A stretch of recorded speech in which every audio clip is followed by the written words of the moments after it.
today we are here with the award-winning MC Barber. Hey, this is MC Barber. In this video, I will be doing a comb over with a skin fade.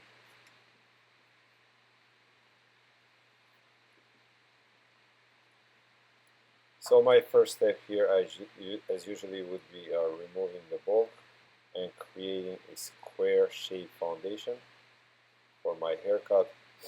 As we learned in school, the ideal shape for men's hairstyling is square, and for ladies is oval. So here, I keep in mind of the shape of the hairstyle I want to create while I'm removing the bulk, and I'm creating a foundation for my fade as well.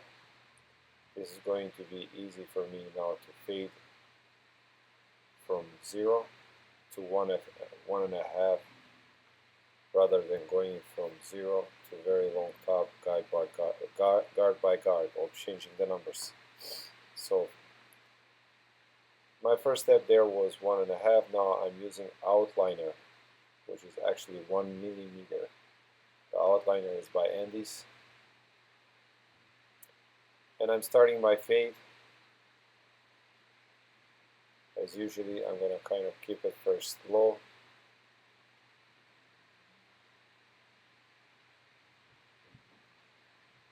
And now with my fading clippers, with the open guard, or open blade, excuse me, with my open blade, I will start fading.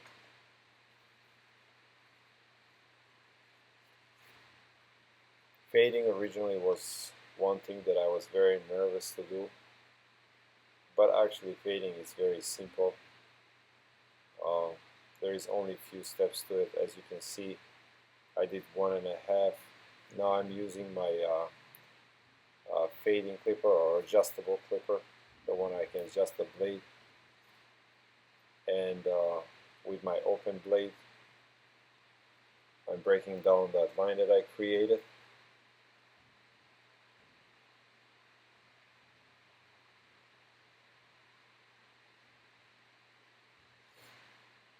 Now I'm using 1/8 of an inch,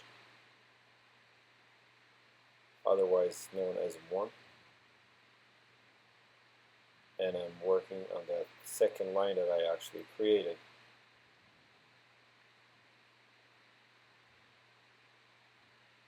As you can see, I don't worry too much whether my lines are straight. You see some barbers, they are very precise with the lines they create. They have to be even all around. That's actually nice. It's neat, but it wastes a lot of time to make sure that your line is neat.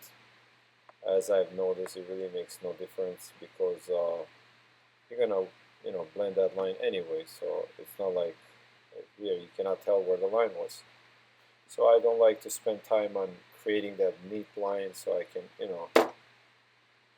make sure it just looks good while I'm doing it, but rather I'm more concerned about my time.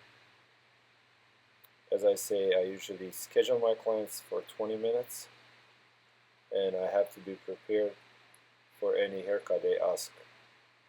Within 20 minutes, I have to make sure that they are done.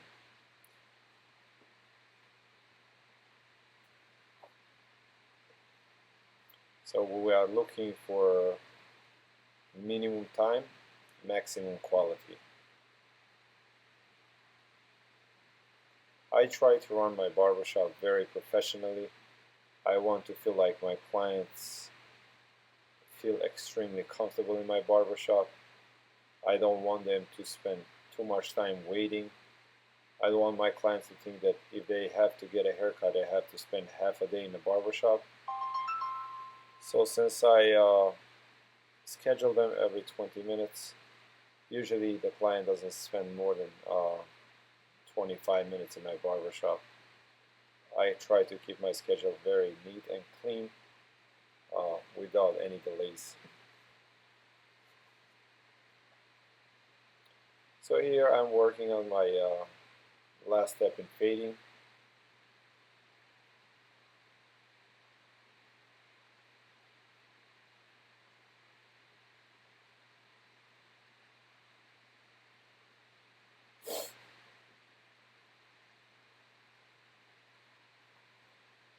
I tell my barbers while I'm talking about professionalism, I tell my barbers that really, you should present yourself to your clients the way the doctor, your dentist, presents himself to yourself. Uh, you don't expect your dentist to play loud music, to take phone calls, to take a smoking breaks, to make appointment for, let's say, 1 o'clock, and then he shows up at 2 o'clock. You expect him to be professional, so why not present yourself as a professional? I think our trade is one of the best trades out there. I wouldn't change my trade for any other. So I try to present myself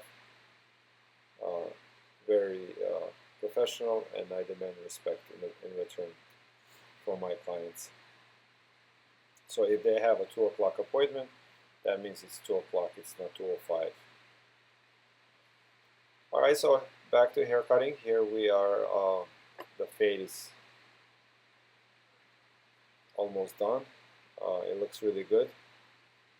I'm going to create a thin line there.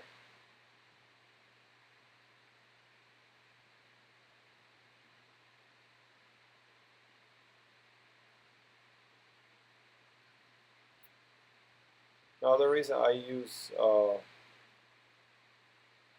plastic guard here, sometimes when you use the metal detachable guards, because the feet are so close, it kind of pushes the hair away, so you really don't catch some hairs that are kind of like staying back. Like it really is not much hair to remove, but there are hairs that usually stay behind. So because the teeth on this clipper are so wide, this is a better choice for this technique.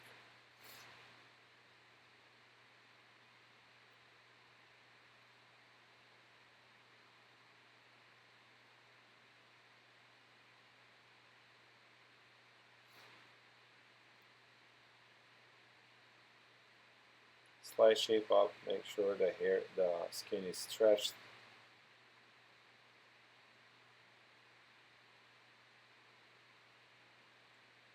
When you do shape up on a dry skin without using any lubricants, make sure that you use very short strokes.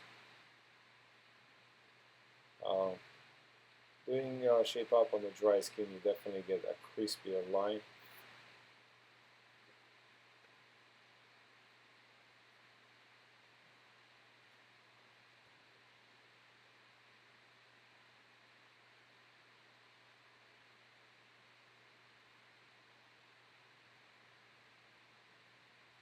Alright, to connect the top to the sides, I'm going to use straight edge razor. I'm doing here razor over comb.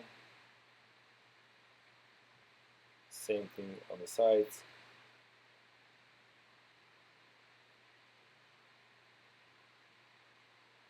So I've been doing razor over comb so much on these videos that I promise on my next one I will use scissor over comb to connect the sides and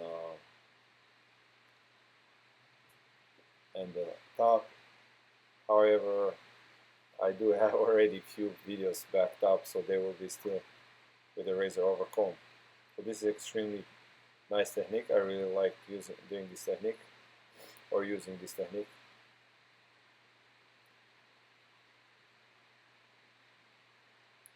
I always use scissors after I use razors just to check if there is any hair sticking out, any hairs left behind. And for blow drying, I always start from the back and go towards the front. I take about 1-inch sections.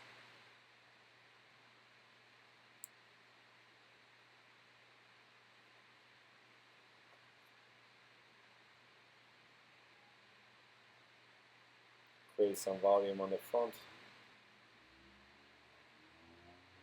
It is really important to learn how to use blow dryer properly. I feel like there is really nothing to it. It's just a blow dryer and a brush. Really just blow dry your hair, make it dry.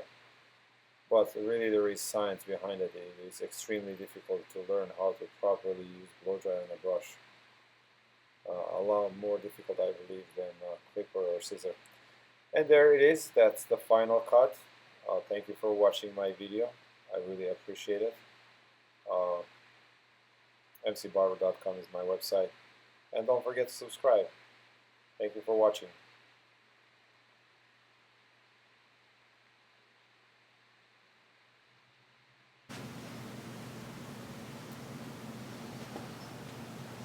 Hey, this is MC Barber. Thanks for watching my video. If you like my video, please subscribe. Even if you didn't like my video, subscribe anyway. I have many more coming. mcbarber.com is my website. Until next time, work hard, stay positive, and take care of yourself.